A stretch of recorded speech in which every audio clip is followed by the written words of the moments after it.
today's battle is an interesting one. It's between two water-like birds. Today's battle is between the Mute Swan and the Hesperornis. Let's get into this. So the Mute Swan can weigh up to. The Mute Swans are from North America, and yeah, 9 kilograms, and they can weigh up to around. Okay, yeah, they can be up to 3 to 4 feet tall and be up to around. Wait. Just pause.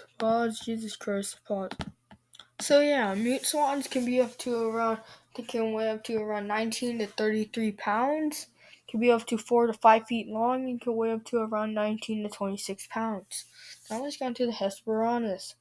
Hesperornis was 3 feet tall and had a wingspan. Mute swan wingspan. Crap.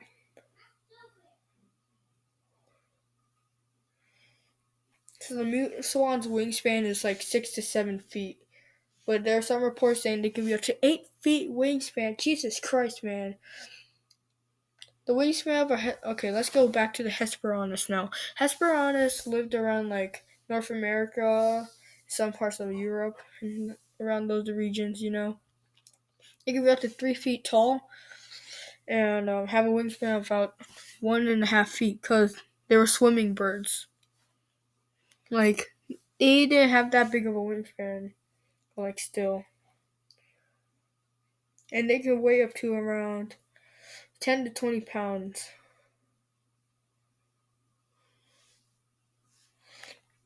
But there are some reports saying that they can be up to 6 freaking feet tall.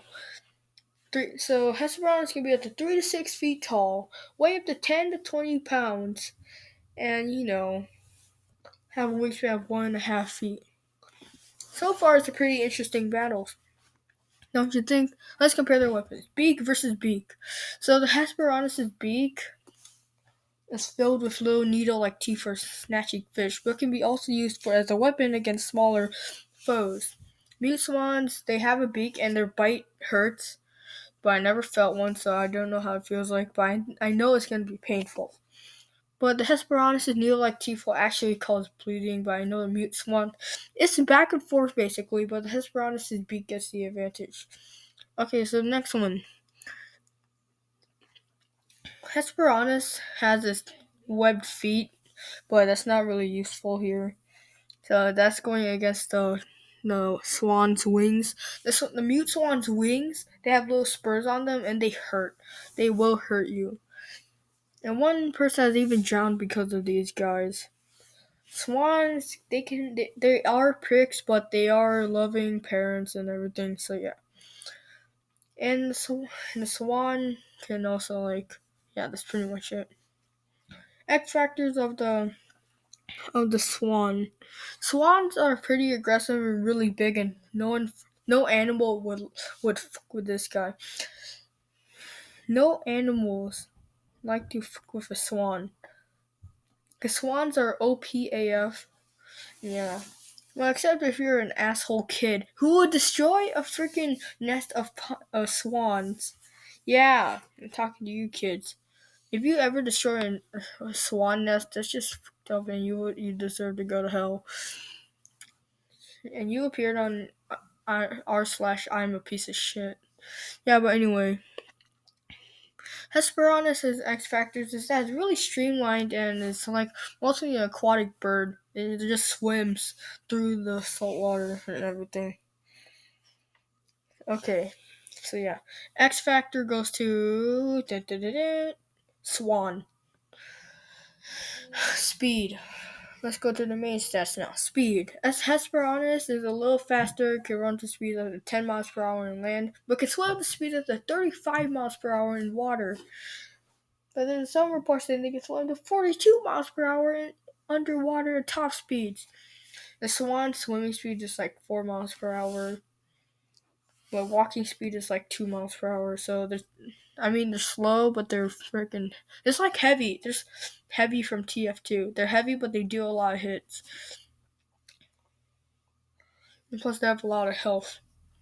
Hesperornis gets the advantage in speed. Strength goes to the mute swan. Brains is tied. Attack goes to the Mute Swan, defense goes to the Mute Swan. Okay, let's fight. So Hesperornis is just walking along, he's trying to find some fish. Little did he know, he's right next to a Mute Swan. Mute Swans are territorial and they will protect their bebes. So the Mute Swan, they can't honk, so they're called Mute Swans because they can't honk, So they make this hissing sound. Hesperornis hears the hissing sound of the swan and sees it puffing up its wings like this. See where my cursor is? Yeah.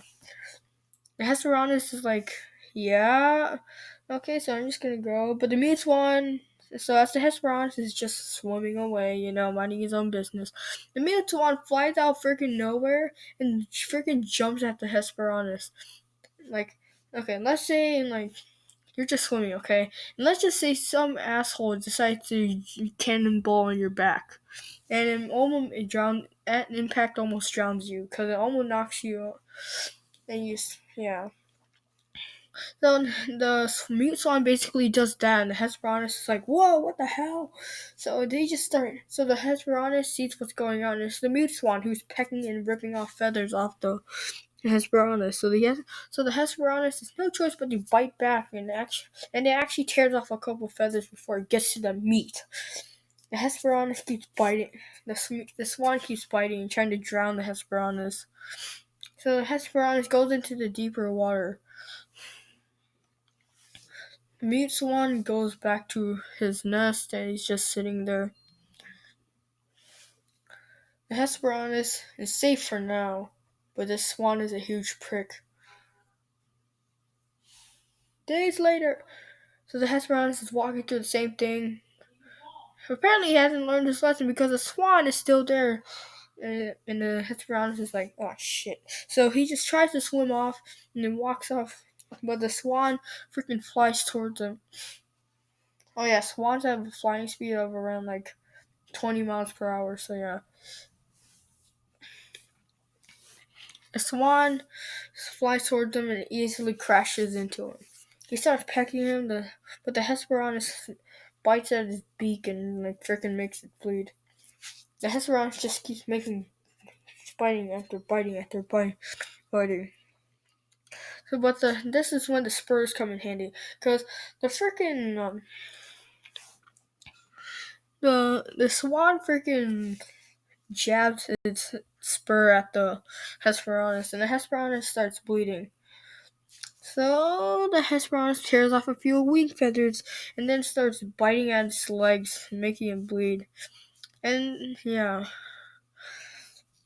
The Mute Swan stomps and jumps on the Hesperornis. This is when the Hesperornis thinks it's a good time to freaking leave, but then accidentally steps on one of the eggs. Oh, the Mute Swan is pissed now, because he flies towards him. And the Hesperornis gets in the water, and yeah. The Mute Swan can't go underwater just like Hesperornis. So he's defeated, man. He's sad. Hesperornis looks back and then but the Mute Swan sees him, so he's just flying towards him basically. Hesperornis is like, you know what? I'm not dealing with this anymore. So he jumps at the Mute Swan and grabs his leg and pulls him into the water while he's still flying. The Hesperornis starts drowning the Mute Swan. But the Mute Swan is fighting back and he slaps the out of the Hesperornis. Hesperornis is like, he's just trying to fight back and he bites off a few wing feathers. And it's a brutal water battle.